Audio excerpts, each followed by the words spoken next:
Asiperi mushe muri Zimbabwe notona kuti hama dzevanhu vari accused the 78 veku Avondale vachiinclude na Jameson Timber kuti mutungamiri wenyika vemasodamdzo Mnangagwa ngavaiva address nhau yecorruption inoitika munyika yeZimbabwe aiwa nenhau iri kuitwa nemajudges kuti ava vakomana veCitizen Coalition for Change vanorambidzwa kupinda mukoti uye vachinyimwa bail. Sabina mashoko abuda chinyogomzana kuti bo subscribe like turn on the bell icon. Tipina mu the news okusanyora chiti Zimbabwe President Emmerson Mnangagwa should address corruption scandals currently being exposed by the media, especially those involving local businessmen Wikino Chivayo, Moses Mpofu and Mike Chimombe, or risk being removed. Opposition activists say Mnangagwa must act or else he will be removed, just like the late former President Robert Gabriel Mugabe was ousted in November 2017.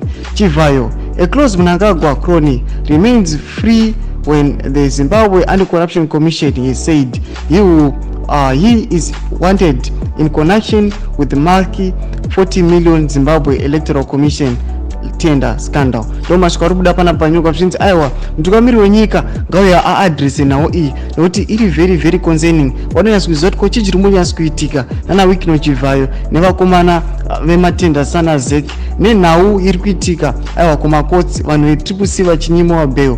Vanotaramira vatamashoko kuti aiwa kana mutungamiri wenyika akasadressa these issues aiwa vangatozoita kupsi yakaitwa muna November 2017. Tudzai mafungiro enyu muri kudii pamusoro pemashoko ari kubuda mu the news hogs. Pinda comment section medu musana subscribe kulike chinotina on the bell icon.